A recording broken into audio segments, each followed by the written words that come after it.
Okay, if we could go ahead and everybody find a seat if you haven't. We'll get started here. We've got a pretty full program for you. Thank you all for taking the time to come out today and make this part of your morning. This is a critical topic facing not only Rossmore, but this is a global issue facing everybody that requires property insurance or any insurance for that matter. So when you leave today, if you take away one thing, you're not alone. This is a global issue right now in the insurance world. But we want to focus in on Rossmore and how this is impacting your community, your mutual, and you personally. My name is Jeff Matheson. I'm the general manager here for Golden Rain Foundation. I want to take a brief second here to introduce you to a few folks, but talk to you a little bit about a topic that I really like discussing, and that is volunteerism. Rossmore and Golden Rain is only successful based on those that volunteer. This community is based on volunteerism. Whether it is mutual boards, committees, club boards and committees, Golden Rain Foundation boards and committees, all of it functions based on resident participation, resident volunteerism. This morning on our panel, we have several of your fellow residents that are participating in an insurance task force. They're giving of their time, their expertise, and they're going to share with you this morning. So because of their efforts, they're making an impact. And I encourage all of you, when you have the chance, take a step forward and volunteer. It's very important. With that being said, introducing our panel today, we have Herma Lichtenstein with Mutual 70. She is going to talk to you about your CC&Rs. We have Jeff Chung, treasurer of Mutual 70, who's going to talk again a little bit about the impact of the insurance on the lending market. We have Mike Dwyer, who is the treasurer and director for Mutual 39. He's going to talk to you about personal lines of insurance and how it relates to our master policy. We have with Gallagher, Ken Johnson, who is our broker, and Zach Phillips, who will be presenting details regarding the market and our master policy. We have Jeroen Wright, who is our new Director of Mutual Operations, who will talk to you about the shared deductible and how that works. We have Tom Cashon, who will be talking to you about all of the various steps that we've taken to try and make Rossmore a safer place, which is so key to all of our insurance-related issues. And we also have Brenda Campos, who is our insurance coordinator with Golden Rain Foundation. She will be presenting with Mike as well. So again, the agenda for today, just real quick, we'll be talking about the master policy that is held by the mutuals, 22 of the mutuals, as well as Golden Rain Foundation Trust Property. We'll be looking at the 2024 renewal outlook. We'll be talking about some options for various loss limits in the coverage instead of full replacement value. And we'll be talking about your individual homeowner policies and some key questions that you should take away and be prepared to ask your personal agent regarding your policy to make sure you have appropriate coverage. So to kick us off today, we're going to talk about trends in the insurance industry, and I'm going to turn it over to Ken Johnson with Gallagher Insurance.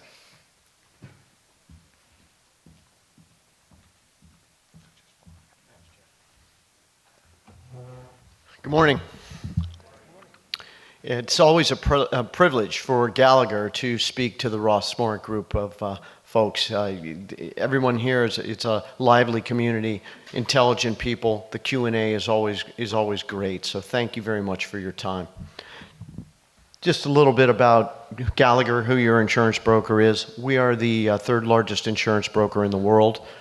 We're publicly traded on the New York Stock Exchange under the ticker symbol AJG. So on this slide, while we're a publicly traded company, it says, there's kind of a joke in the insurance industry, Gallagher is like a family-run company because all of our CEOs, there's been 3 CEOs in the company's 100-year history, almost 100-year history, all with the last name Gallagher. It was Arthur J. Gallagher, then Bob, and now currently it's Pat Gallagher. Pat has a brother who's the president, Tom, and his son, Michael, is a branch manager of the San Francisco Bay Area region. Michael interacts on the Rossmore account with me all the time. He's always on the phone with Jeff and I. So Rossmore is a big account at Gallagher. It's well known. It's known in the C-suites of our organization. We're a $50 billion market cap company with 50,000 employees around the world. One of the things that you see on this slide here is most ethical companies in the world from Ethisphere. That's an award that you really can't buy. We've won it 12 years in a row. Up until last year, we were the only insurance broker to ever win it. And it's, like I said, you can't buy it. They go through my files. They look how I interact with my partners, how I interact with insurance companies and clients. So it's a big deal for us. Within Gallagher, there's 26 niches, and one of those niches is the real estate group, and that's where you guys, your risk management program is housed. As you can see, we've got 37,000 clients in that real estate market. There's 550 individuals like Zach and myself that participate in that. Who we service? We service accounts like yours, condo, townhome, homeowners associations, community associations. We insure over 73 million buildings. This number here, $28 billion worth of California values. Clearly, with the increase in valuation, that number is far beyond that now, probably $34, $35 billion in the state of California. So that's Gallagher. We're a big brokerage firm, globally run, and the real estate niche is one of the most profitable and important parts of the company. Your insurance program, as you can see, this gentleman here has got the Rossmore Times, and he's heading down to Creekside to see what the latest disaster happens to be, whether it's a fire in Maui or a hurricane that's hitting Florida as we speak, or the wildfires in Greece. It's something every day nowadays. And so when you're talking to people, like for us in this community now, the wildfires are a big issue. But if I'm making this same presentation in Florida, it's wind. If I'm making it in Mississippi, it's water, it's flood, or earthquake, even though it's in Mississippi. So what happens is when you have those big catastrophic losses, they all roll up into the reinsurance world. Insurance companies like Travelers or Hartford or Nationwide, those companies that they only retain a certain amount of risk on their individual balance sheet, and then they flow the rest of it to reinsurance companies. The problem with that is reinsurance companies are the ones that are getting hit with these global losses. And for the last few years, the last 8 or 9 years, they have not been profitable. And so there's a crunch, there's a supply and demand problem in the reinsurance world. That's what's driving rates. Your insurance program, your master insurance program at Golden Rain currently has a $1.476 billion limit on the program. It meets Fannie Mae and Freddie Mac requirements for pooling as it stands today. It's a replacement cost form. That means that there's no depreciation. If there's a fire or a major loss, they replace new for used. There are no co-insurance clauses or co-insurance associated with your insurance program, no margin clauses, no occurrence limits of liability. So we're insured for $1.476 billion. If it took $2 billion to rebuild this as a result of a fire, you're insured. It's a very broad property form. The way it's structured is there's a $250,000 deductible, and above that there's a $5 million retained risk financing program. Then there's 60 insurance companies that layer up to build that $1.476 billion limit, and then there's a top layer on the top of $280 million. That's that's above the insurance portfolio. And we'll get into that. This is something that's very unique that Gallagher crafted for you last year, and it's getting to be more and more valuable every day, every time that there's another massive loss. What it is, and the picture is the swim center that you have at Rossmore, and it's covered because it covers you from bad things that could happen: wind, debris falling in the pools, rain, those type of things. It's an image for what this policy does. London last year or your insurance companies, a lot of them are in London, kept saying, hey, we need a deductible to go from $250,000 to $1 million. And Gallagher goes, well, that's going to be a very difficult that's going to be a challenge for Rossmore. So what else can we come up with? So what we did was we came up with a program where it's $5 million on your primary layer. And that's the layer where a lot of the rate is, because it's referred to in our industry as the burn layer, the most common layer that gets affected by losses. So what we did was we said, here's an insurance policy that will run for 5 years, and your rate will not change. So as many communities are faced with the increasing cost of property insurance right now, you're not for this primary $5 million layer. We locked it in for 5 years. And while that layer costs $3.75 million for that $5 million primary layer, 85% of that premium can be returned to Rossmore if there's no losses. And if there are losses, you just take the losses away from the amount returned. So as it stands today, 85%, let's round numbers, 85% of the $3.75 million would be $3.2 million. We have had one fire. It's reserved at about $600,000 right now, so you take that away. So at the end of this policy term, Rossmore is looking to get $2.6 million put back into their loss fund. So it's a very creative program. You don't have to worry about your rates increasing for that particular layer, and it's a moneymaker for you. So that's a good example of the kind of the creative stuff that Gallagher can do for you. There's approximately, there's Zach and I here today, but there's approximately 40 people around the globe that work on your insurance program. 8 of them will be here with London underwriters later this month to meet with Jeff and everybody that you see on this platform today. One thing that is important, and this is kind of technical, so I'll try to make it as simple as possible. As I kind of jumped through there when I said to get to that layer, no one insurance company can take that massive amount of property insurance. So they layer up. So when you have 60 insurance companies layering up, that you would say, well, in the event of a loss, do I have 60 adjusters that are going to come out here? Do I have 60 different policy terms and conditions? No, you don't. What happens is they all agree, all 60 of those insurance companies, whatever it is, 59 or 62 insurance companies agree to one policy form. And in this case, it's the Gallagher policy form. It's used by major institutions, major universities around the country. A lot of public entities use it. It's a very, very broad property form. And all those insurance companies buy into that policy form. And they say, yes, we all agree to use that. We all agree to use McLaren's as the claims adjuster. So there's consistency throughout the program. What's unique about the policy, while it's very broad, it can be customized. And so it's been customized by endorsement 15 that says, hey, we will adjudicate the claim in relations to the CC&Rs.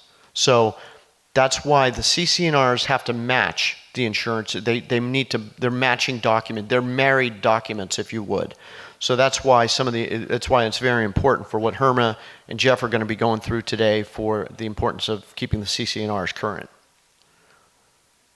That's just the second page from it. So that's an overview of who Gallagher is, the existing insurance program. Thank you, Ken. So a couple of key takeaways from that. One, Gallagher is a huge broker, and we're in good hands with Gallagher. They help us with the markets globally. They help us with creative solutions, including this retained risk program. I want to highlight really quickly a key element of this retained risk program, and that is the importance of our fire mitigation efforts, not only throughout the valley, but individually as homeowners. All of our losses within the last 10 years have happened within this $5 million layer, whether it is a small fire or in a fourplex. Those losses go against this $5 million layer. As Ken mentioned, we have the opportunity to get 85% of our premium back minus whatever losses we have. So all of you collectively have a responsibility to work with us to make sure our losses in this retained risk program are as small as possible. We could use that refund in future years to either increase our deductible, buy a significant portion of this layer. There's a lot of opportunities we'll be discussing on what we could do with this layer, but we have to limit our losses in that first $5 million layer. The other component he talked about is in the policy terms and conditions. How many people here are on your mutual board of directors with us? One of the key takeaways from today, hopefully, that we will be working with you on, and Jeroen will be working with you on, is we need to make sure that CC&Rs are updated so that they take advantage of the full value of our policy. So we will be talking to you about steps to do that here in the near future. One of the key components of the policy is the $250,000 shared deductible, and Jeroen Wright is going to talk to you about how that policy or that deductible works.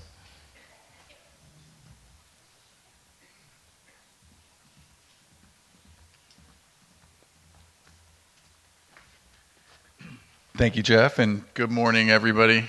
Like Jeff said, it's amazing to see everybody out here. It's quite a group, so thank you all for coming to this extremely important topic. So what I want to just go over really quickly is the shared deductible and how it gets split up if there is an incident. So real quick, we'll talk about why we share the deductible, how much is the deductible, when is the deductible paid, who pays the deductible, and how is the deductible split.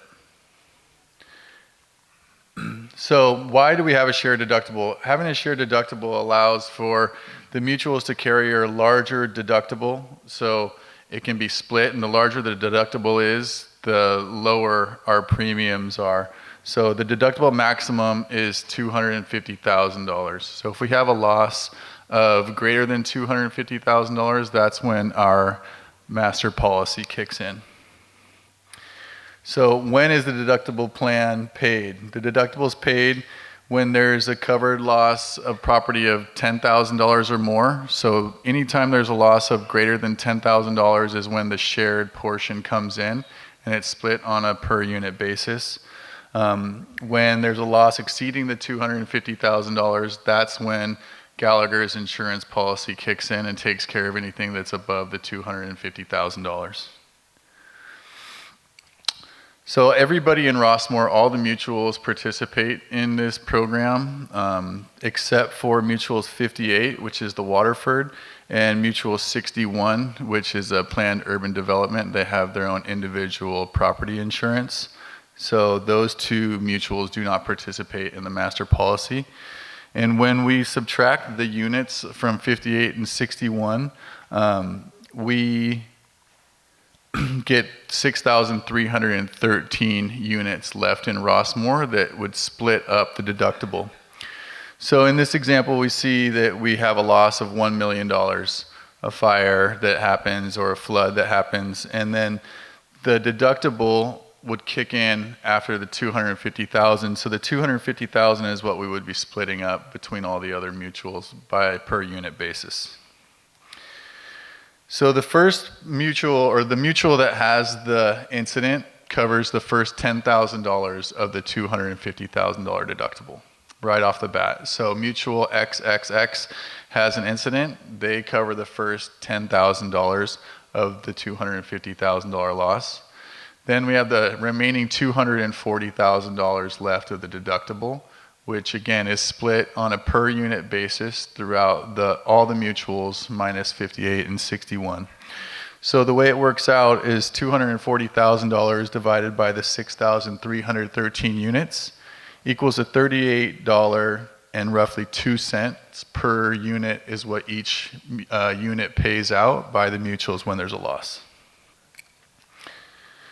And so in summary, the master policy deductible is paid when there's a loss greater than $250,000. The mutual that has the loss pays the first $10,000 of the deductible, and the remaining $240,000 is split between all the mutuals on a per unit basis. That is how the deductible is split. And I'll pass it back over to Jeff. Thank you, Jeff. Okay, thank you, Yudun. How's everybody doing? It's awful quiet in here. Do we need to get up and do some stretching, or we're doing okay? All right, so we're gonna move on here.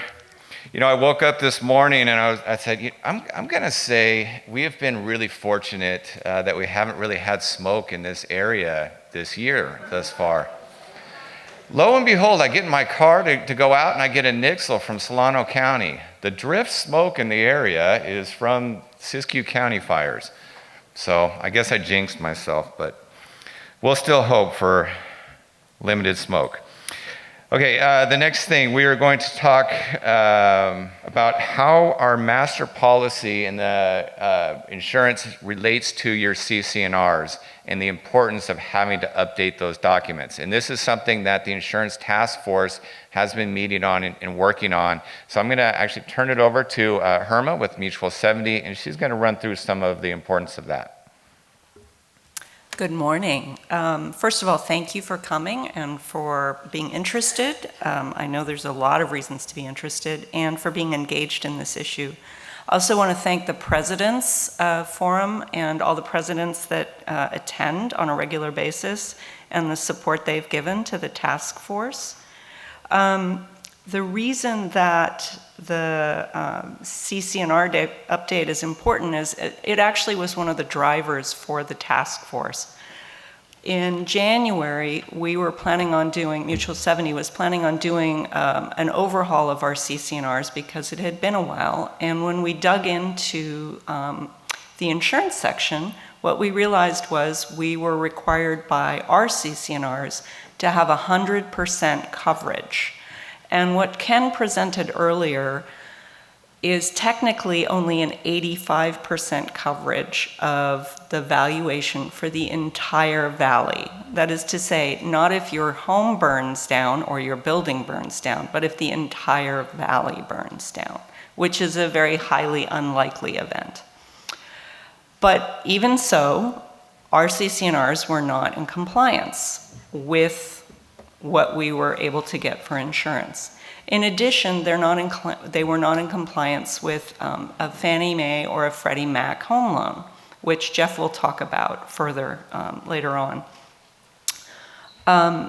So at that time, we decided to form a task force. The President's Forum chartered that for us. And the task force was comprised of several mutual presidents, treasurers, and members from the insurance community that live in Rossmore. And we are forever grateful to them because they brought a ton of expertise to the table. We also, through that expertise, were able to get a pro bono peer review because a lot of questions came up regarding, are we getting the right insurance? Do we have the best insurance company? And we wanted to make sure that was the case. And the peer review folks came back and said, you are in excellent hands. Gallagher is doing everything they can in the market that we are living in today. So we feel very confident in their ability to place insurance for us in the best possible manner.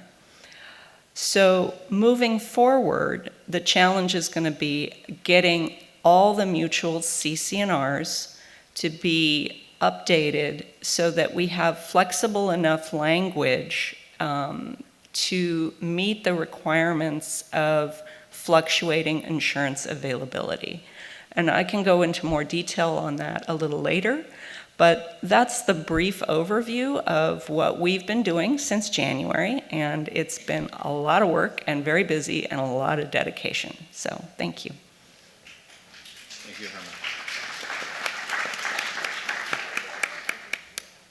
So again, we have several residents that have stepped up and been part of that task force representing not only their individual mutuals, but all of the mutuals, and that makes Rossmore a better place. Next on the agenda, we have Jeff Chung, who is the current treasurer for Mutual 70, and he's going to talk to you a little bit about how the master policy and our insurance coverage relates to the lending market and mortgages in particular. Thank you, Jeff. There are a couple of documents that will definitely put your mind to sleep, cause numbness or insomnia, like the IRS tax code, like the complete detail of our master policy, or reading the Fannie Mae underwriting guidelines, which currently is at 1,400 pages and changing. If you remember playing the game Chutes and Ladder with your grandkids, one false move, you go to the bottom. When you read the Fannie Mae underwriting guidelines and what Fannie does, Freddie does, FDIC, Fannie's the big player in the secondary market, which I'll talk about later. But Fannie is like the game Chutes and Ladder. So you've heard us talk about the master policy. And the master policy is a layer of 56 to 57 different insurance companies. You've heard Ken talk about it as pooling. Pooling, or the master policy, meets Fannie Mae underwriting guideline 501(b)(3). However, there's another Fannie Mae guideline which addresses mortgages that are made in a development which has a master policy. That policy says for Fannie to buy that mortgage, that mortgage, the master policy, has to equal 100% of the replacement costs. If you don't meet that requirement, Fannie will not buy your mortgage. So you back that up, the bank that made that mortgage by error is required to buy that back. If the bank does that often, the FDIC will come in and club them with a baseball bat. It's against banking regulations. So when you look at traditional lenders, which would be banks, credit unions, savings and loans, they must meet first the banking regulation, which requires that there's 100% coverage in terms of insurance. Non-traditional lenders, such as private money lenders, also known as hard money lenders, they also require it. So it is we're kind of stuck. Yes, it's great we have the pooling because no one insurance company can supply the coverage we need. So we're very, very fortunate to have a master policy. We're very fortunate with 56, 57 insurance companies participating. We're very fortunate in having Gallagher. With that being said, when you go to your friendly banker, they're going to say, sorry, our banking requirements in the secondary market requires 100% coverage of your replacement costs. So I'll talk about that more later on. Thank you. Okay. So next we're going to start talking about the outlook for 2024 renewal, which is effective the calendar year of January 1. And that's probably why most of you are here, is to hear what the renewal options and how much it's going to cost. So for this next section to start to deliver some of the fun news, I'm going to turn it back over to Gallagher, and I believe Zach's going to come up and talk to us here.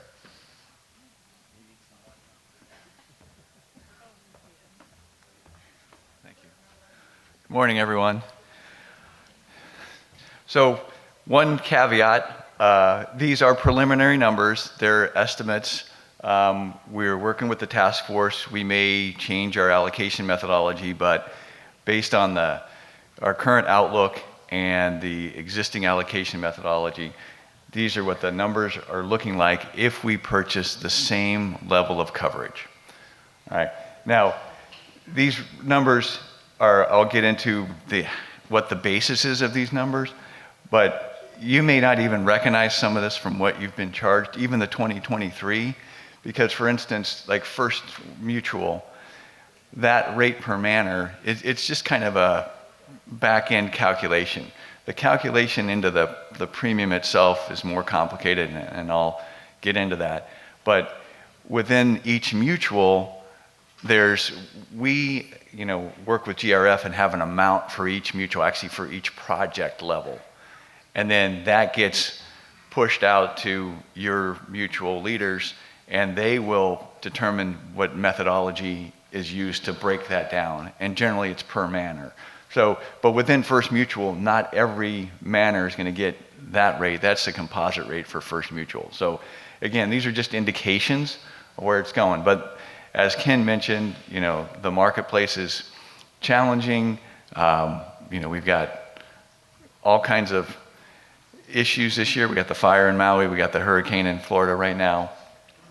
Even though that doesn't directly affect you, it indirectly affects the whole market and the reinsurance marketplace. And so we're trying to also budget forward with a conservative estimate, so you don't get hit with a shock later on. We're not trying to overestimate, but we don't want to underestimate, certainly. So this is what it looks like, 23 to 24. Yes, it's a big increase, but that's what's happening in the market. So one of the things that's driving this is the valuation, right? The insurance companies are looking at what are the values of the properties, what's that replacement cost, how much would it cost them if something happens. So in that case, that's how they rate their policies. That's how they say how much they want to charge. And we've gone through an exercise to update the values, and you can see previous to 2021, the values hadn't really changed for 5 or 10 years. Then valuation became much more important in the industry. We ran an exercise and we said, look, we noticed we're way below value, right? 1.277 is what we had, 1.7 is what it was just for the mutuals. So then we tried to phase into that.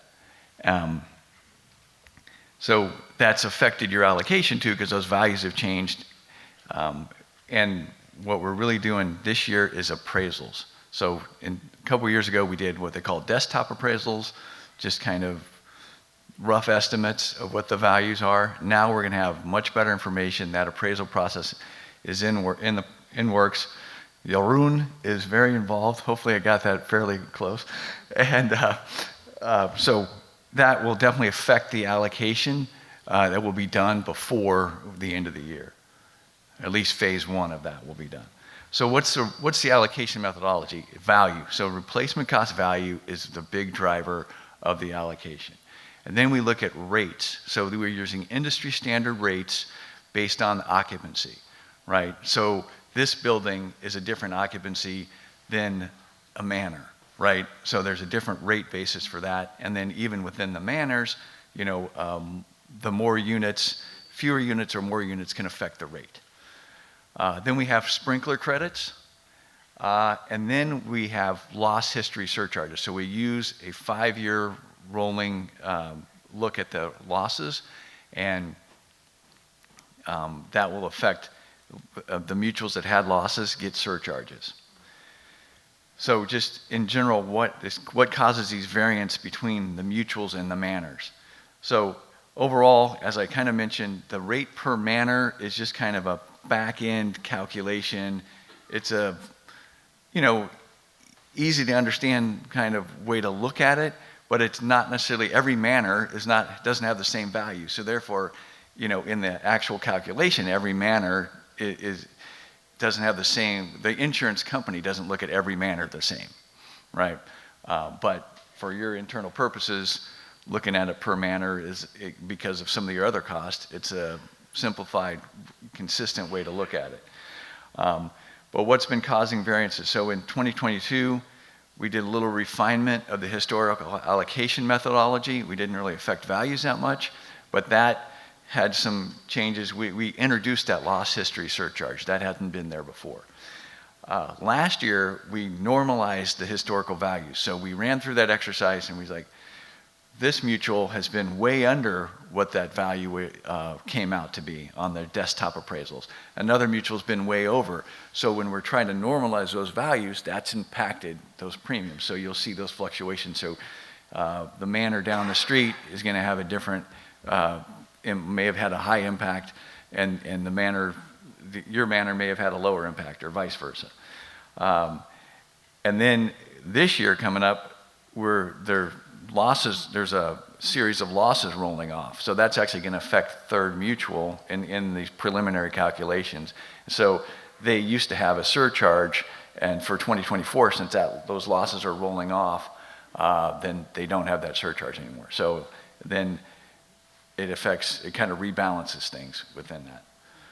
So easy, right? So we'll talk about the market. I'll invite Ken to join me too. While Ken's on his way, or I don't know if Ken, you want to come up, or you want to he'll do the microphone. So just one thing I'll say, so we have some acronyms on here, right? So CAT exposed accounts. What's CAT? CAT is catastrophe modeling. That's, wildfire, earthquake, wind, hail. Yeah, wind, fire, water. So that's what CAT in the industry means. And then E&S at the bottom is excess and surplus. So you have your standard insurance markets, and then when things get complicated, you have your excess and surplus lines. That means they're not registered within the state, but they can still sell insurance with a little tax on top of it. Yeah. So yeah, this is what I was touching on earlier. This is basically supply and demand. We've got these massive cat losses that have hit the reinsurance world over the last 8 or 9 years, and as a result, diminished capacity drives rates up. And so, for one layer from, let's say, 150 million excess of 200 million, we may have to come up with 12 different insurance companies just to fill that layer out. So that's one of the challenges. In wildfire zones now, and I just went through we just finished 7/1 renewals, right? 36% for that on rate only for somebody in one of my clients is all throughout the Sierra Nevadas. That is just that was just pure rate, because what Zach is talking about here was, when those numbers you're looking at, that's rate and value combined. So valuation takes up, let's say you're looking at a 35% increase. Well, valuation may be 15% of that, and 20% may be pure rate. So it depends. Can we flip to the next slide? One of the mics should be off. Oh, sorry. Yeah, that's reinsurance again. The hard market, reinsurance market, has been triggered by a series of major catastrophes, and then you're starting to see these secondary perils out there. Convex storms. That's like the storm that just hit Vermont. It was like a mini monsoon that caused a tremendous amount of damage up there. You're seeing these convex storms throughout the Midwest. And then there's inflation, the cost of increasing the cost of labor, the cost of wood, steel, copper, everything that you need. The price of that stuff is going through the roof. But at the meantime, in order to not get hit with a margin clause or any type of co-insurance, Gallagher would never be able to approve anything with a co-insurance clause on it, but anything with an occurrence limit of liability, the first thing they look at is this account, does this account have good valuations? And that is why Zach and Gallagher, we worked with the team here at Rossmore to come up. We went out for an RFP for appraisals. We settled on Kroll, and now Kroll is working diligently to get those numbers for us, so we're as accurate as possible going into the renewal. And that's the market. Anybody scratching their head right now saying, what in the world is he talking about? This is complicated stuff, folks. I have been meeting probably with Ken and Zach. They're tired of me because I talk to them almost daily. Went back east to a conference, talked to the insurance task force many times, and I'm still going, man, there's so much to learn in this stuff. So if you're feeling right now like a little overwhelmed with the information, there is a lot. Let me just see if I can boil it down a little bit. Right now, your CC&Rs require full replacement value.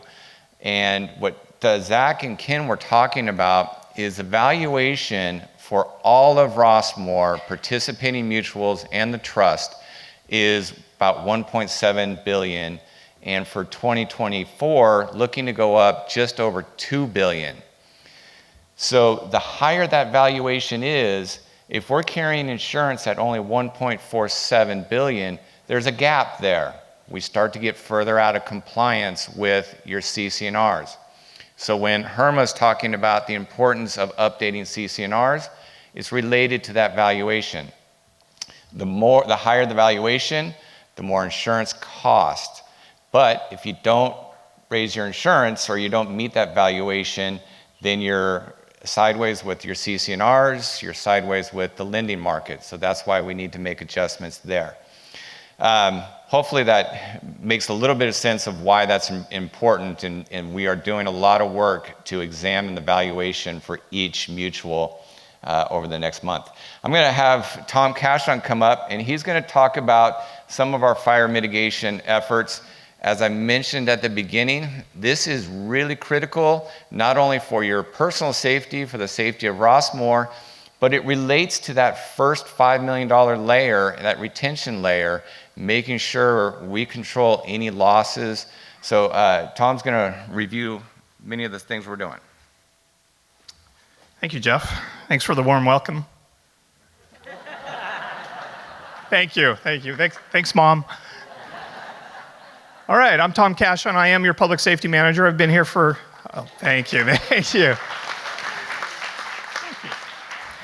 I've been here for about 2 years, and I took over for Dennis Bell. I do come to you from the Walnut Creek Police Department, where I retired as an acting captain from the police department with 25 years of service, so I'm happy to be here. I live in Walnut Creek, so I'm right down the street, so when things happen here, I'm usually on scene, which is kind of nice. So let's go ahead and get going on what we're doing for GRF, what we're doing to make Rossmore even safer.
So it kind of looks like a promotional video to move to Rossmore. That's not its intent. We actually started this because Jeff was at an insurance conference. I think it was in Chicago or somewhere far away, and he calls me and he says, "Hey, I got this idea. The insurance companies, who vast majority of them are in London, I believe, have never been to Rossmore. They don't know what it looks like. They don't really look it up or anything like that, and they have no idea what it's like here. So let's put together a video so that we can present to them, as well as the laundry list of things that we do on an annual basis to make Rossmore fire safe. So that's what started this, but we're also noticing there's a lot of people that we can educate, including our residents, about what we're doing. This isn't the whole list. This is just kind of some of the highlights that we put together. There's a lot more, and I'll cover some of them as we move along here. So for 2023, I wanted to cover some of the new things that we're doing, or that are new. There are 2 new rules this year that was passed by the GRF board, and that is open flame grilling is prohibited on red flag warning days. Anybody know what a red flag warning day is? All right, I'll cover that in a minute. Interesting enough, the North Bay is in one today, and it has been 2 years since that's happened. And then also, they also prohibited smoking throughout Rossmore. Now, there's a few areas that is allowed, but the vast majority of GRF property is now prohibited to smoke cigarettes and any other kind of smoking devices. And really, we modeled ourselves off of the city of Walnut Creek. So if anybody knows, City of Walnut Creek's smoking prohibitions are one of the strongest in the state. And so we mimicked them. For example, if you go hiking in our open space, before they did this, you could actually smoke and throw your cigarette butt in the grass. There was nothing that prevented you from doing that. So we wanted to change that and make sure that we're being a little bit more fire safe here in Rossmore. We also created this year, anybody who's in Nixle? Raise your hand if you have Nixle. Nice, that's impressive.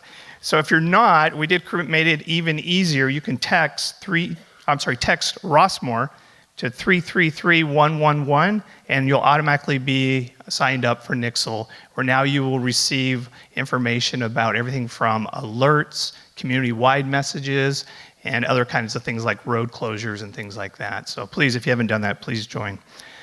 We started our meetings with PG&E. So we used to meet with them before COVID once a year. COVID happened, and they stopped, obviously, right? So we restarted them. We're going to do more than one a year. We've already had 2 this year, and they've been productive. We were trying to rebuild our relationship with PG&E. We also, I'm sure a lot of you already have this, but we started this when I first got here, and this is the evacuation card and how to be prepared for wildfires. This comes to your doorstep via the Rossmore News. Thank you, Ann. And this happens every year. We send that out. We have a new one this year. So this is version number 2. We made some changes and corrections, and we're going to have another correction for next year as well. So this will come every year. I hope you kind of keep it close by and review it every once in a while. It talks about all the different zones that we created here in Rossmore that our first responders will use to do an evacuation. Just real quick on evacuations, they will never ever, well, I shouldn't say ever, but they will never evacuate all of Rossmore at once. That's why we have zones. You always evacuate the closest zone to the threat first, and then you move on back. So can we truly evacuate 10,000 people out of Rossmore at once? Nope, can't happen. Won't be able to happen. So this is a way that we and the fire department and the Walnut Creek Police Department uses so that they can effectively evacuate all of Rossmore in phases, and that's through the zone method. It's also on Zone Haven if you haven't seen Zone Haven. But please, if you haven't got one of these, I think I have enough still at the back. If not, they are at Gateway, MOD, Public Safety Office, Rossmore News has some, and I believe that is it.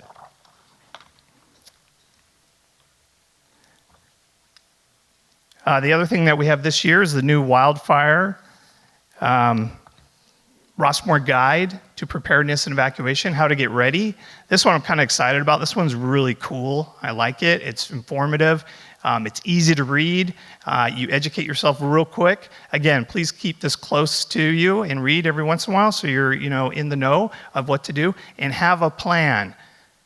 Who has a plan if there is an evacuation here? Okay, good.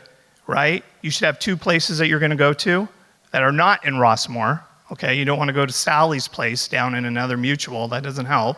We want to get outside of Rossmore. Okay, so 2 places and have that set up. And think about that. If we ever do a red flag, if there is a red flag warning, I'll talk about it in a second.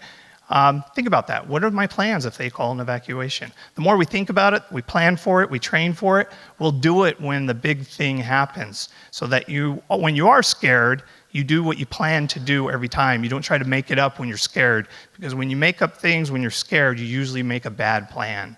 So please read this and be in tune with that. Another thing that we do is the GRF vegetation mitigation replacement, which exceeds CON-FIRE requirements. That's like the removing of junipers. We work with the mutuals to remove that. Our grasses, we cut down our grasses and we expand it away from buildings to increase more of a safety zone. And then also disking. We do that every year per the fire department's regulations up on our hillsides. We do that every year. Also, the CON-FIRE, CAL FIRE partnership and grants. We have a $3.1 million grant with CON-FIRE to do the break, which we talk about on here. So far, we are still in the environmental phase, but we're going as planned. That environmental impact report has to be sent to the state for us to get the approval to go to the next phase. We expect to get boots on the ground to start doing the clearing in the fall. The other thing is our application to become a FireWise community. And Jeroen, I'd like you to actually talk about what is the FireWise community. Sure. Thank you very much, Tom. So as many of you know, I've spoken at many board meetings. Those of you that aren't at the board meetings, FireWise is a certification that's put on by the National Fire Protection Association. It's one of the first projects that I picked up when I started in June, and it's something that's very near and dear to my heart. I actually worked for CAL FIRE as a firefighter for 4 years in my 20s. So wildfire and fire mitigation is something that I'm very passionate about, and really happy that I could pick up the FireWise torch, for lack of better words, and move along. But really what it is, it's an effort to strengthen our resiliency against wildfires. So what we've been doing is I've been working closely with Fire Inspector Chris Giddis from CON-FIRE. First, we had to put together a committee. And right now we have that committee formed, so I'm sure that there's people out there in the audience that are on the committee. So those of you that volunteered for the committee, thank you very much. The committee is limited to the amount of people that we should have. So right now we have 12 people in the committee. I did get above 20 volunteers to be on the committee. So if you weren't chosen to be on the committee, that's okay. There's other volunteer work to do. And I'm sure, as you all know, with a volunteer committee, there's always turnover. And so I've kept the list. And if we have somebody that needs to drop out for whatever reason, we'll be reaching out and hopefully continuing that committee on. But so what we've been doing is really focusing on what we need to do to strengthen our resiliency.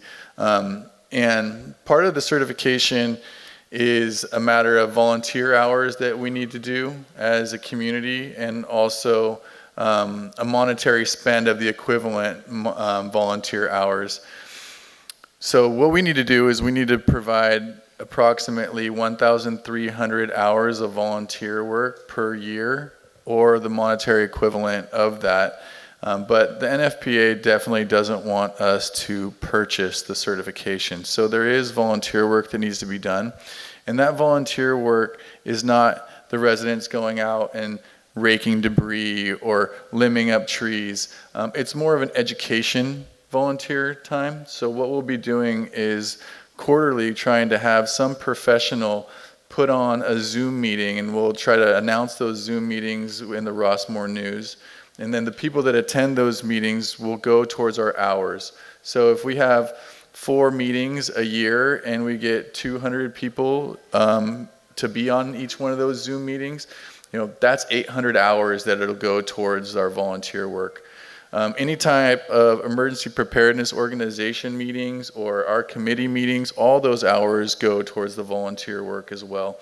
So I'm very confident that we'll be able to get the volunteer hours that we need to get the certification. Just last week I met with CON-FIRE and started working on our site-wide assessment of the whole community.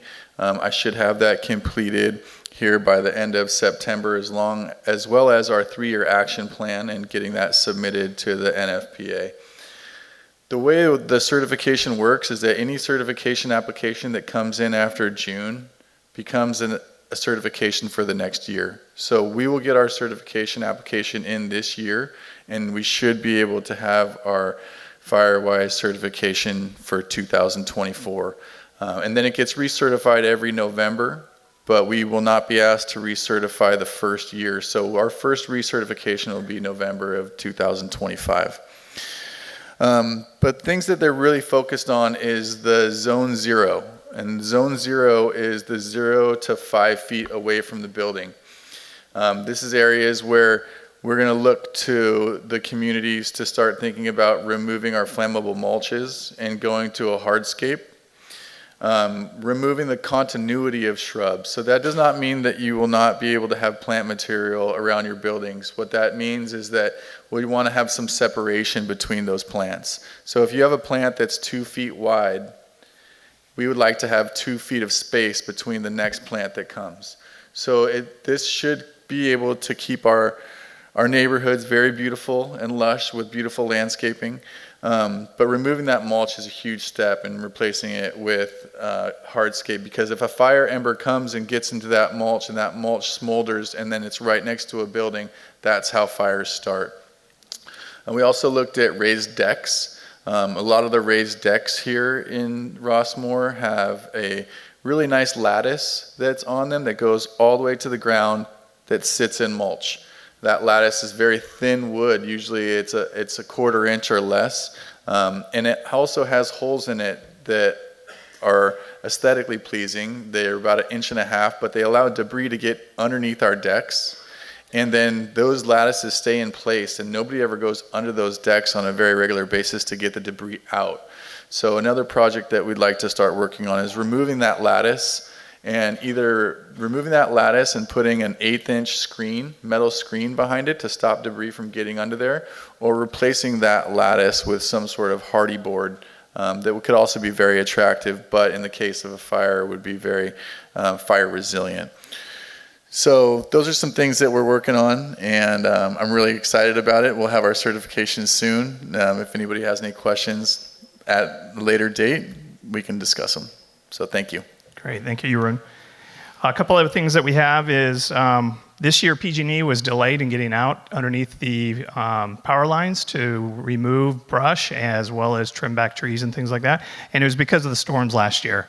And it is a valid excuse. However, it causes us to be in danger, right? We've already had 2 grass fires, which were caused by raptors, turkey vulture, that hit the power lines, caught on fire, and then also blew the transformer, which rains down these embers and caught the grass on fire. Now, luckily, neither one of those were that big of a deal for the fire department. They were able to put them out really quickly, especially the second one was done in 30 minutes. So we were lucky, but we don't want our strategy to be built on luck and hope. So what we did is we hit up the landscaping crew, Jeroen and John T., and said, hey, is there anything you guys can do? And they said, absolutely. So they went up there the next day, and for a whole week, they started taking care of that clearing right away. PG&E also, they did too. They came right away too when we said, this is enough. You need to get out here, and they did. However, in the future, they've guaranteed, or hopefully they will guarantee that they will not wait to the last minute for those things to happen. Those should happen before the fire season starts. So again, we're building that relationship. And then the other thing we have going, thanks to John T., is goats. I know. Yeah, everybody seems to like the goats. So they are coming. John is in contracts with a goat herder. I think that's the correct term. And he should be out here pretty soon with his goats to start working in different areas. And then we expect this to be a long-term thing moving forward. So we're pretty excited about it. Thank you. And then one other thing that's not on the slide that I want to say that we did do is another thing is our response to fires. So obviously we have Securitas, right? Securitas is usually first on scene with kind of a minor fire. They really are, and probably all fires, and then they call in, the fire department, all that stuff if they haven't been notified already. Now both Securitas and our Golden Rain Foundation vehicles all have fire extinguishers now, and we do training on that every year. So something new for us, and we're excited that we're doing that. Red flag warning. So you want to know what it was? High heat, high wind, low humidity creates a red flag warning day. So we do have a flag that we hoist at the gate, so you can kind of see it there below Old Glory. And that's to tell all the residents who are coming in and out of the gate, hey, we're under a red flag warning watch right now. So that you should think about planning for an evacuation. You should get this out and read it again, right? So you're planning ahead and that you are ready for something. So please, and then be more aware.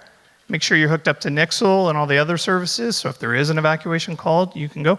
Now, why is red flag warning so important? Anybody hear of a fire in Paradise? They were under a red flag warning. Santa Rosa, red flag warning. Maui, red flag warning. Okay, so these do matter. They're not just something to ignore. So please tune in and pay attention when these come out. Okay, the $3.1 million, we kind of covered it already. We're going through the environmental impact report process. Again, it should be happening in fall where we get boots on the ground. It's going to take several months to do it. We are going 90% around Rossmore. And thanks to Chris Bachman, the fire marshal for Con Fire, he did this all on his own. I mean, he hit us up and we helped him, but it was his idea to apply for it and to go through that whole process with CAL FIRE to get it. And he's not done. He's literally wrapping his arms around us, figuratively, and I like to say emotionally. And he really does care about this community, and he wants to go and get more funds to keep this going even further. So we can't thank that guy enough. So you can kind of see what a shaded fire fuel break is. It's not a clearing where we cut every single tree down for 30 feet, 50 feet wide around Rossmore. It's not that. It's about removing ladder fuels, which do cause, like he talked about, an ember landing, and then it catches a bush on fire, which catches a tree on fire, and now we're in trouble. Okay, grass fires, most grass fires we can deal with as long as we don't have ladder fuels and we don't have trees with limbs going down too far. So that's kind of what it looks like, and it does work. This is happening all over the country. There's him wrapping his arms around us. I don't know what the tail is. And then here is our zones. We already covered that, and I'm good. Thank you, everybody.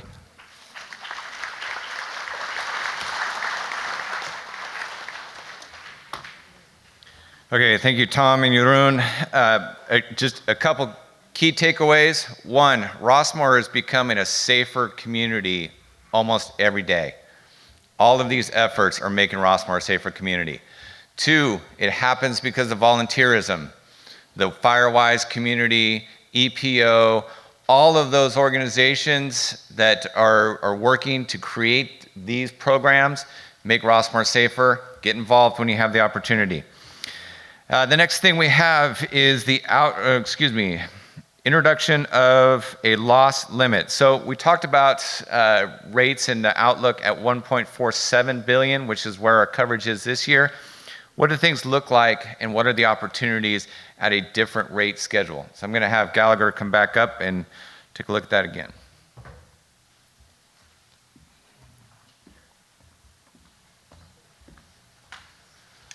Hello again. I have another eye chart, so I'd like everybody to cover your left eye. No. All right, so what does this mean? This is wildfire risk modeling. And so we ran the values and the attributes through a model called RMS, and it came out with the OEP, or the occurrence exceedance probability. Very easy, right? But ultimately what it's saying, it's basically kind of like an actuarial model. It's running a bunch of statistics, a bunch of scenarios. It's coming out with a curve, and along that curve, it's doing probabilities, and what are the numbers at those probabilities. So in terms of 250 years, seems like a long time. There's not much risk of a major wildfire here, right? In terms of 500 years, longer time, it's still small. It's still 17 million when we did the modeling. Now we've extrapolated that to what we're projecting these 2024 values to be. And so that pushes it up to 2023. Again, once we have the appraisals, we'll have much better idea what the values really are, much better basis for allocation, et cetera. But just extrapolating. So, at a 1,000-year event, at a 10,000-year event, 0.01% probability. Worst case scenario, we're looking at $900 million. So that gives us, we've already been talking about limits, the capacity in the marketplace. So what can we thinking of, what do we need to buy, right? What do we need to buy to make sure we can sleep at night, and if we can reduce our costs by doing that. So 900 million is kind of like seems pretty comfortable, even somewhere less than that, 1,000-year event. It's all about risk, reward, and there's a lot of concerns that the insurance task force will take into consideration, comments from you, but these are all these things that we're looking at. What's the worst case scenario? So now, this is really more complicated. So similar to that chart I had before, where I had the 1.47, which is the current limit we're buying. Now we've got scenarios at 900 and 700. So again, that modeling is coming out around 900, kind of worst case scenario for 10,000 years, and 700. Those also happen to be tiers at which we're doing in the tower. So in that tower with the 60 insurance carriers, there's a bunch of different tiers, slices. It looks like a Jenga puzzle, basically, and or Tetris, actually. So within that, there are some cutoffs, and insurance carriers prefer, to sell at different limits, and so those are actually good cutoffs and good predictions. And you can see what you're basically cutting down those. It's reducing premium from the previous slide by about 5% each time. So it's significant savings. It's over $1 million at each threshold, but because it's up so high, the higher you get up, the cheaper that insurance cost is. So again, putting that $5 million layer in there that we did, where you've got a chance to get 85% of the money back, that can be reinvested, whether it's in a couple years to pay premium or do something else. You have that capability now with that program, and that expensive layer is really is a creative solution for that. We've addressed the bottom layer.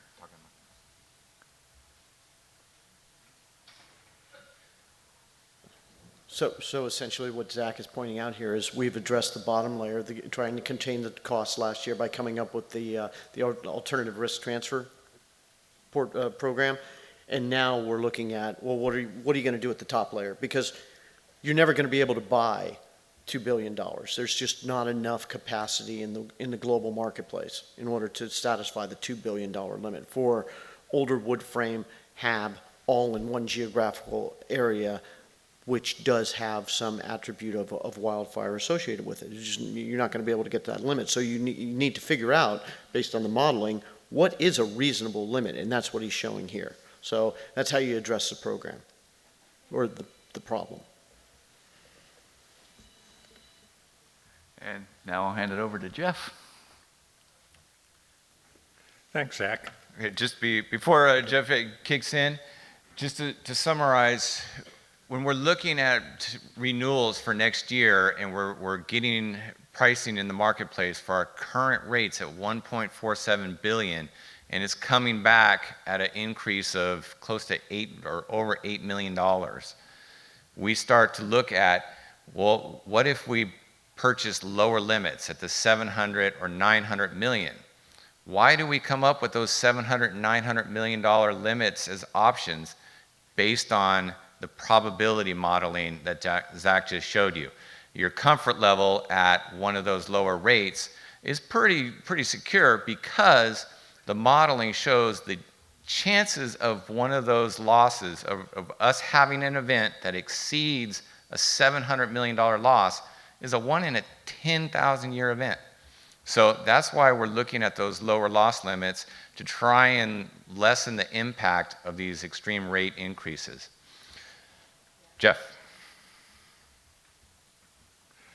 Back in December of last year, as I was looking at our coupon, and I wanted to model out what our coupon would look like for the next 5 years for our strategic plan, I fainted when I applied the insurance coupon, and being a good person, I shared that pain with Herma and our board. The more I stared at it, the banker in me said that there's another dot to be connected here, because the first dot we're talking about is, can we get insurance, and at what cost, and will that cover us at the comfort level? And the banker in me, the cold-hearted banker, said, whoa, wait a minute. If you're not at 100%, you're not going to get a loan. If you can't get a loan and somebody wants to buy your unit and they need a mortgage, they're not going to be able to get a mortgage. So I thought it would be important to explain that second dot. So I'll depress you twice today. The majority of banks and independent mortgage banks who make loans, they don't keep those loans on their balance sheet. And here's the reason why. Every year in the U.S. marketplace, these lenders make anywhere from $2 trillion to $4 trillion of mortgages. They can't keep them on their balance sheet. Much like Ken talked about the insurance, the large insurance carriers can't keep all that risk on their balance sheet, so they have to find somebody to lay off that risk. Well, banks do the same thing. And fortunately, you hear the term GSE, government-sponsored enterprises, more known as Fannie Mae, Freddie Mac, VA, etc. That's the secondary market. So each year they come in and they buy mortgages from traditional lenders. They then package that up into bonds and they sell them off. And that helps because that recycles the money to the lenders to make mortgages to you. Well, it comes to an abrupt end when the person who's buying the mortgage at the end, the GSEs, say, you didn't meet our requirement. Then the banks say, yikes, well, you got to stop making loans that don't meet their requirements. And that's how the thing really gets congested. So this is what the flow looks like. So, on the far left, you have someone who needs a mortgage. They get the mortgage from a lender, that's part A. That lender then sells that mortgage into the secondary market. It's like the hot potato. They don't want to keep it. They give it to the mortgage secondary market, and that secondary market sells it as investments, mortgage-backed securities to the investment market, which oddly enough, most insurance companies invest in. You say, wait a minute, but that's the way it works. So next slide, please. So again, mortgage lenders, if you apply for a mortgage, a home equity line of credit, a home improvement loan, a reverse mortgage, amongst those thousands of pieces of paper that you have to sign for that, there's going to be something called proof of insurance. And in the later part, this panel will get into that. But it requires 100% replacement costs. And the same, any lender who makes mortgages and sells them into the secondary market has to certify that that mortgage meets 100%. Now you're going to say, how does the GSE know? Well, they've applied artificial intelligence way before what we're reading today. So when you submit an electronic file, it goes through all the algorithms, and one of them says, is there 100% replacement coverage? If not, they kick that mortgage out. Now, how does the GSE realize that you don't maintain 100% replacement coverage? Next slide, please. One more, please. Oh. Yeah, here we go. So there's a sister type development similar to Rossmore, and it's called Laguna Woods down in Southern California. They have a GRF, they have condos, they have co-ops. So on January 31st, 2023, Fannie Mae made the determination that, hey, you don't cover 100% replacement costs, therefore, we're not going to accept any mortgages coming out of Laguna Woods.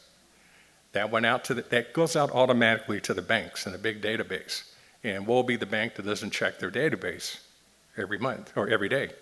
So, Freddie Mac said that, and that kind of halted mortgages in Laguna Woods. So what happens? What's the implication to homeowners there?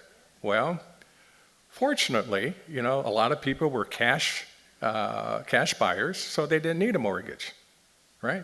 Didn't matter. We'll touch on the HO6 policy in a second, because that's the third dot to get connected here. Again, you could probably, and I stress probably, get a mortgage from a hard money lender. Mortgage rates today are about 7.5%, 7.75%. You'll pay close to 8 to 10%. Guarantee you it'll be 2 to 3 points for that, and that'll be due in 2 to 3 years. And it's a very small market. It can't handle the capacity that we need. So, what we face as we look at this, first we need to make sure we can get insurance for people who live here, and then the hard reality of this will impact the mortgage market and how people buy and sell in Rossmore. So you're wondering, but Jeff, people can get mortgages now. Well, it's not an issue of if Fannie reacts. It's an issue of when will Fannie react. We don't know. Have I called Fannie? Yes, but I use a pseudonym. This is William Chan calling from Bloomington, Indiana, and I have a question for you from a paid phone so they can't track it. Using a burner. But it really is an issue of when, not if. And as Jeff said in the beginning, this is not just a Rossmore issue. It would become a national issue. People have asked me, when can there be changes? You know, if all the marketing that we're doing, all of the fire risk mitigation effort we're taking on, can we go to Fannie and say, look at what we're doing? We're different than other large communities. Can you make an exemption? That has happened in the past. But if Fannie makes an exemption, banking regulations need to make an exception, state banking regulations need to make an exception, and that could take 5 to 7 years. So there's no quick fix. Thank you.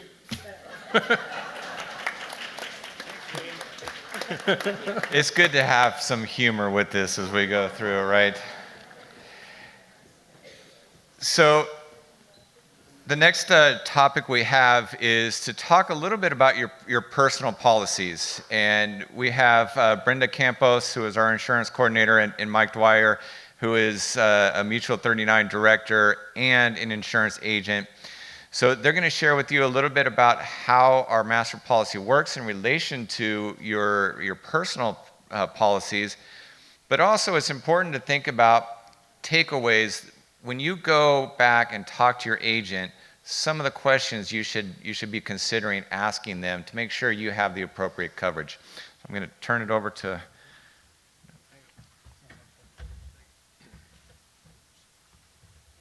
Been sitting too long. Hi, everybody. I'm Mike Dwyer. I am a volunteer for the Mutual 39 as a director. I'm on the insurance task force, and now I'm part of the town hall meeting. What Brenda and I are going to talk about after all this overview of how complicated the insurance program is and some of the ramifications with banking, we're going to focus on what you can do to make sure that your HO6 policy is up to snuff and will give you the best benefit under the master insurance policy. So let's see. Ooh, okay. So this says, I didn't see this, this says review of the master policy and integrate coverage to be covered by personal policies. My personal opinion is that this is more of a vertical thing. It's not an integration. Your HO6 policy will have insurance language that says it covers your structure, it covers your contents, liability, assessments, etc.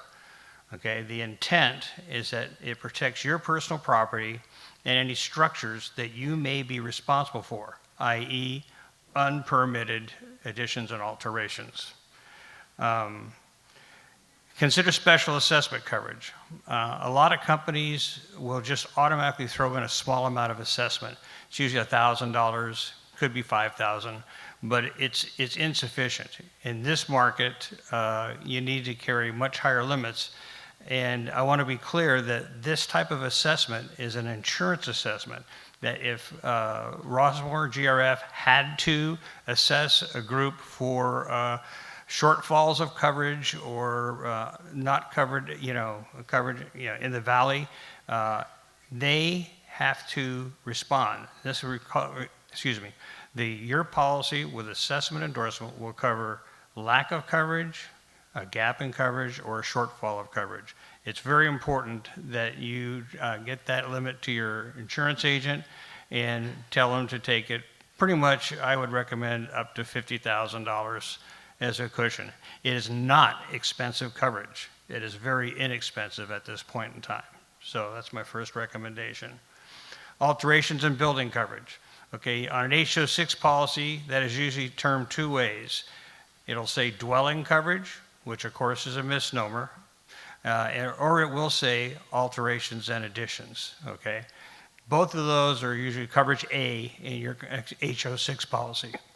And that's where you get your coverage for your responsibility for additions and alterations. Probably things like, floor coverings. Pretty much I tell everybody, if we turn your unit upside down, anything that would fall out would be your contents. Everything that's attached is structural. Okay, and one of the important things there is that this is kind of a small thing, but you need to be aware of it. Generally speaking, the master policy does not respond to water damage claims that are caused by your attachment to the water system. So I highly recommend that you get an increase in your water damage coverage. That's one of the glaring gaps, if you will, in the insurance program. Okay, personal property. As I just mentioned, that's, you turn it over, clothing, computers, furniture, your special little wine unit, all those things are contents. And that is more expensive. It drives a lot of coverage in your policy. A lot of carriers do your additional living expense or loss of use based on how much of the personal property coverage you carry. That is a discussion for your agent who can help you pick that right limit. You may have to, believe it or not, overinsure your personal property to get loss of use where it needs to be. Okay, personal liability. This is an important issue because if you cause a loss to the people in your building, let's say you're in one of the 8-unit buildings and you negligently cause a fire or an explosion loss that takes out the other units, it's going to be covered by the master policy. However, the master policy also, and GRF has a clause that says they will not sue you to recover their loss. It's called a waiver of subrogation. So GRF would not come after you to repair that loss. However, your neighbors could. I highly recommend that you maximize your liability insurance on your HO6 policy. Again, it is not an expensive coverage and a good way to protect yourself. Additional living expense, otherwise known as loss of use. Pretty much, you've probably heard through the valley, you want to get 24 months of coverage. The terms are, number one, 24 months actual loss sustained, ALS, with no dollar limit. That form is still available. I'm not sure how long, but for the time being, it is available with some companies. Other companies prefer to put a dollar limit on it. So if you are insured with a company that puts a dollar limit on it, what you would want to do is increase that dollar limit to be the equivalent of 2 years of being displaced. Usually I start around $76,000 and take it up, depending on what the costs are in our area. Rents are always expensive if there's a catastrophe, let's face it. Okay, and I think I'm done here for what I'm supposed to say. Brenda's going to take some Q&A. We have the... Huh? No Q&A. No Q&A? Not this time. Oh, Q&A is not here. Okay. Brenda. Thank you. Hello, everyone. You guys all look wonderful today. Thank you so much for keeping me on my toes. I've probably talked to most of you on the phone. Keeping me on top of insurance. And I'm going to skip through a few of these that Mike spoke about. And the Q&As we will touch back on. This is here in reference to your governing documents. I get this question a lot from your broker agents and some residents as well. Where can I find my governing documents? If you go into our Rossmore website, there is the website down below, www.rossmore.com. And for residents tab, you select mutuals. You will find your mutual and your governing documents there, which is a fantastic tool for your broker agent in regards to your coverage. And so some keynotes to take is to obtain a copy of the master policy. I made some copies in the back table. Hopefully you were able to get a copy. If not, you can always reach out to me and I'll be more than happy to go ahead and email you a copy or mail one out to you. Schedule a meeting with your agent and broker. Really important, so you can touch on the topics Mike discussed. And advise your agent broker that they can review your mutual CCNRs and bylaws by visiting our Rossmore website. Review your coverage limits based on the master policy and your mutual CCNRs. Please remember, under any circumstances, do not make any changes to your policy without discussing that insurance with your insurance professional. Thank you. Can I say one quick thing? Yes.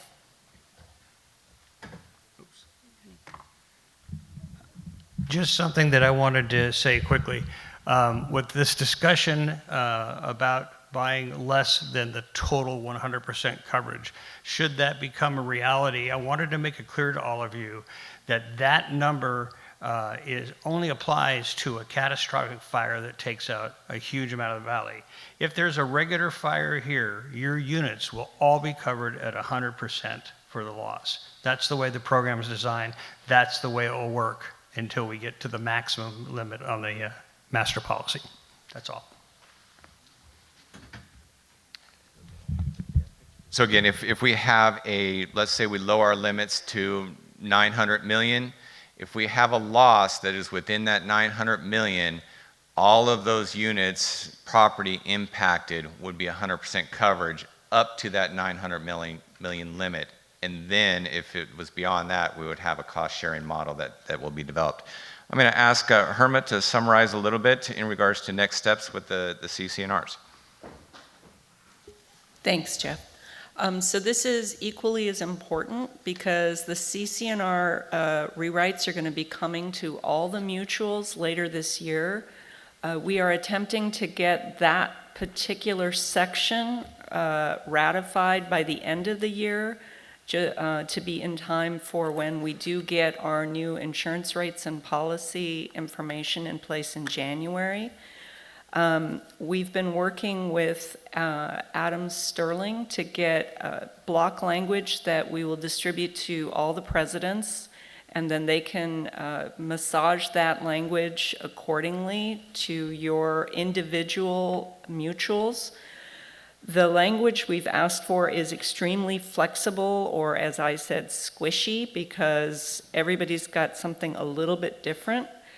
The language is also going to have some information on the shared deductible for the upper layer if we ever do get beyond that 1 in 10,000 year event. And we currently have it in draft form, and we are looking to get it back to everyone by mid-September, which means this is going to be a really fast turnaround. And we'll need everybody's help when you do get that, because it will be a voting requirement to change the CCNRs, so just keep your eyes out, and I'm sure your mutual presidents will be giving you a heads up. And then I do just want to add on to what Jeff said about Laguna Woods. We did talk to Laguna Woods, both Jeff Matheson and the task force, and what we did find out was what really triggered Fannie and Freddie was when they went below the 50% mark. So just be aware of that when we're talking about coverage amounts and understanding what those impacts could be.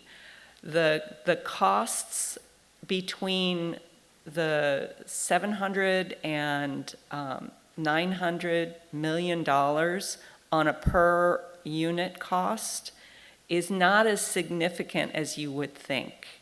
So we're going to be presenting those more granular information as we get it, but just be aware all those things will start triggering other events. So thank you again, and I'm going to let Jeff wrap it up. Okay, so Thank you for your patience today and listening to this presentation and a lot of information. This is probably the number one issue. Well, it is the number one issue that will drive your coupon for 2024. It will have a pretty significant impact. That's why we want to be as transparent as possible in giving you the information of the decisions that are being made and considered. As we consider different limits, that will impact ability to get mortgages potentially, as Jeff talked about. It will require things like your CC&Rs to be amended. So there are many steps, a lot of things wrapped up in how we proceed with insurance. This is not going to be a one-year project and then we hit 2024 and we're done. This is going to be an ongoing effort to continually look for ways to make this as affordable as possible with providing the appropriate levels of coverage. It is, as we keep mentioning, kind of a global issue, but we are working on everything we can do to make Rossmore safe, to provide the appropriate coverage limits, take steps to be in compliance with CC&Rs and lending requirements, and is to the degree possible, make it affordable.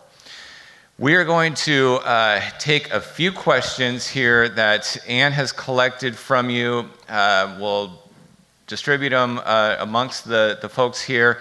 All of the rest of the questions that we're not going to be able to get to today, please turn those in the back of the table. Don't leave yet. We're just getting started. This is like a football game that's a blowout here.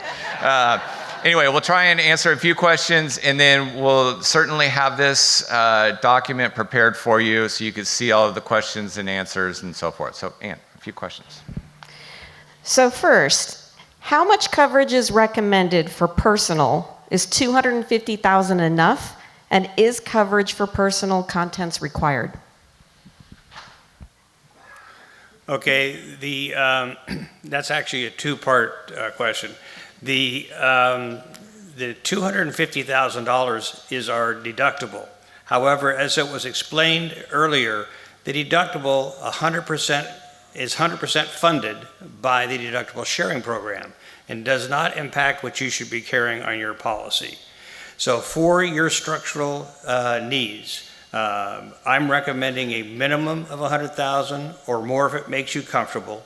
But the reality is that is primarily for coverage for items that are not permitted, that you put in on your own, and or the case of water damage.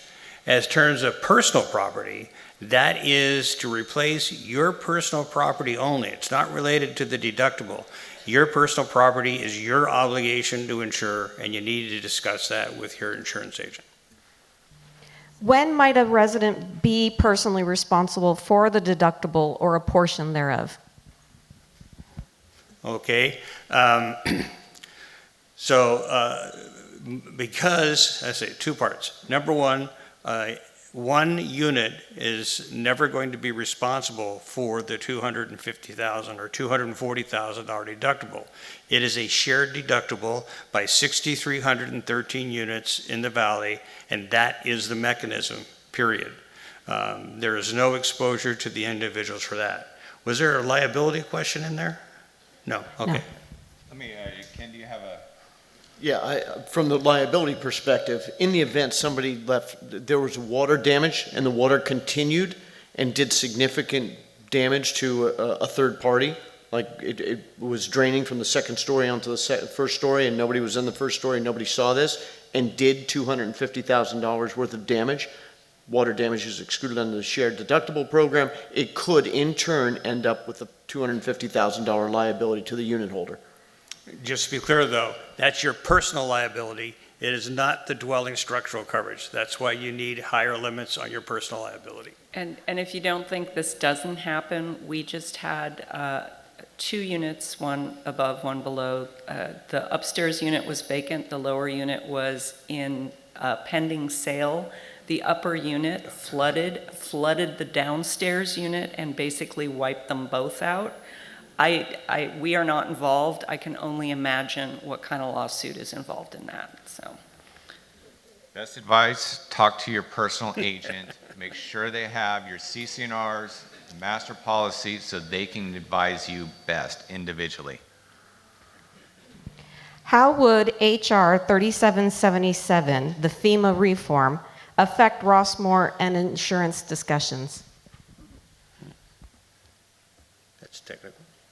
You have any shot? I at don't that? have an answer to that. That's one we'll have to get back to you on.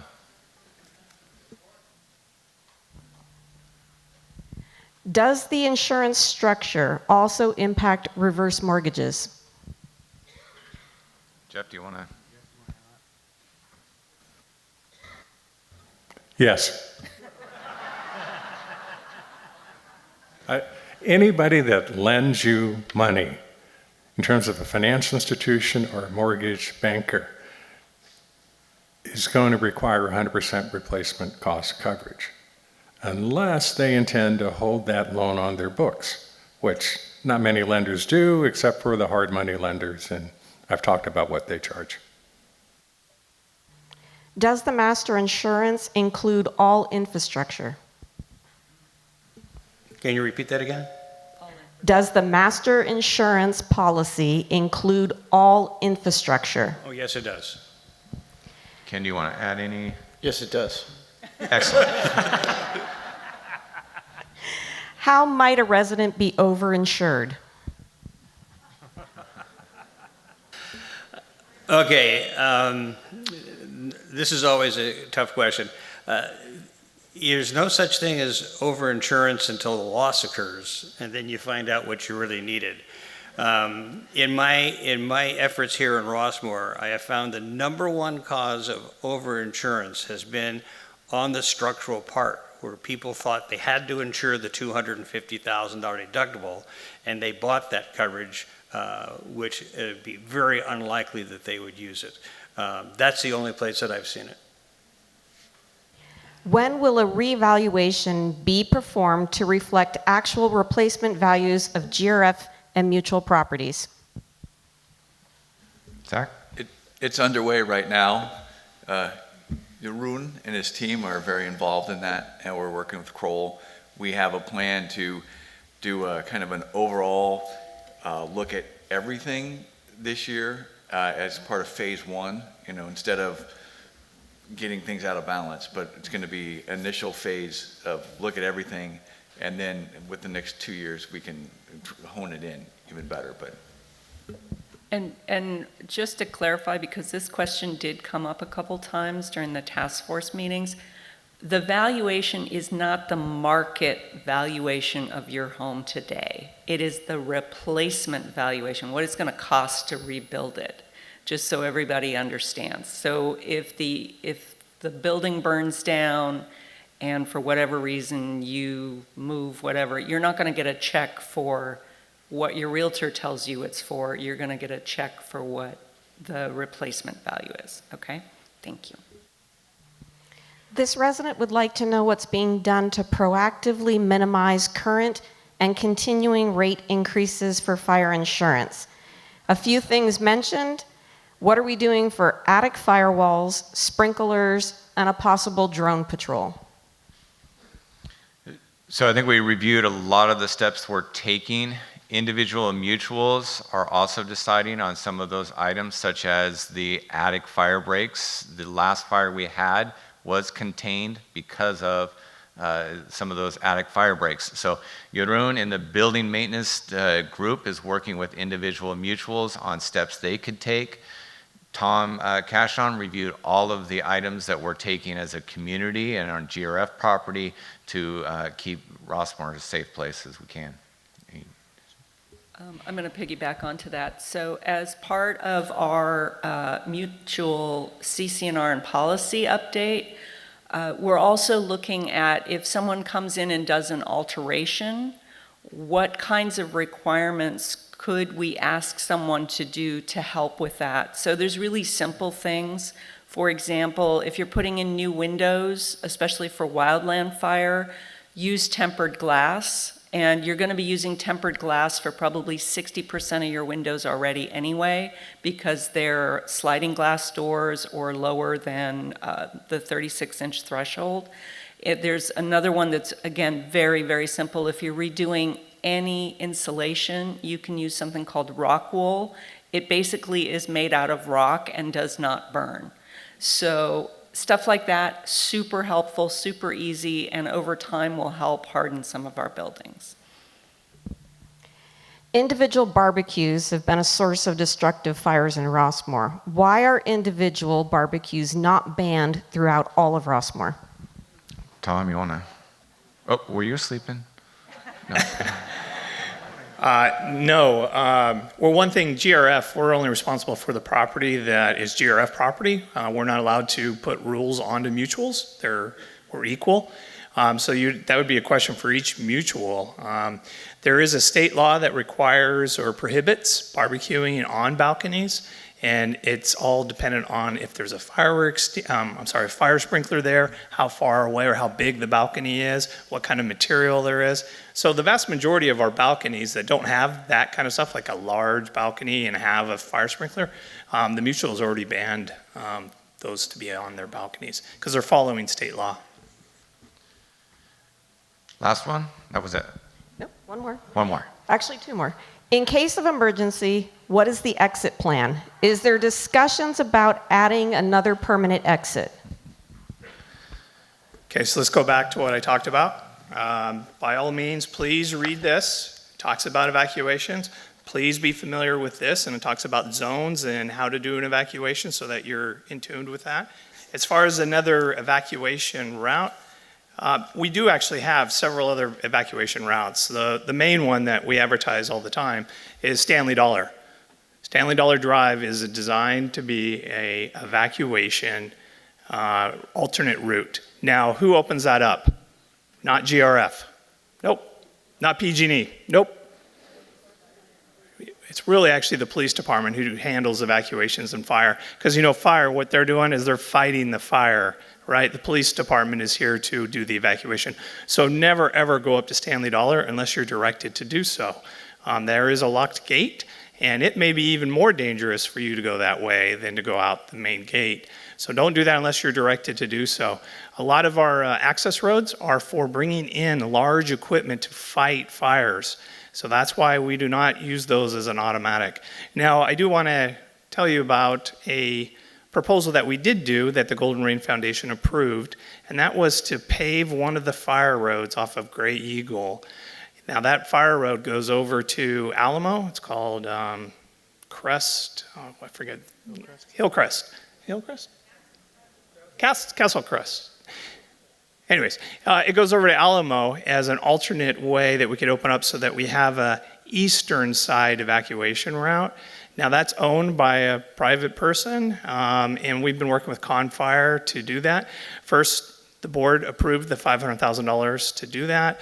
We then let Confire know. Confire approached the resident, and he said, no, not at this time. He's not interested in doing that kind of improvement on that road. And it's his right? He gets to say that. And so we approached again this year, and he said, no, not just yet, because East Bay Mud is putting in a brand new pipeline, which I'm sure you guys already heard about because you read the Rossmore News, and that is being put in on that same route. So it wouldn't make sense to pave a route and then dig it up to put in a huge pipeline. So we're still in a hold. We are going to approach again. Well, actually, the fire department is going to approach again next year, and hopefully that'll be it. Last question is not insurance related, but it is tied into the fire risk. In light of what happened in Maui where the hydrants were powered by electricity, how are the hydrants powered here in Rossmore? Gudrun or Tom, do you have any? We may need to get back to you on that response. Yeah, it's powered by the municipal water system. All fire hydrants are. Yeah, it's East Bay Mud who handles and provides the water to all of those fire hydrants. Okay, folks, we took up a lot of your morning. Thank you for being patient with us and for sticking it out. We will have more information as this continues. It will be coming out through your mutuals, through your board of directors, through our task force and Golden Rain Foundation. We'll continue to have information in the Rossmore News and so forth. Thank you again for your time today.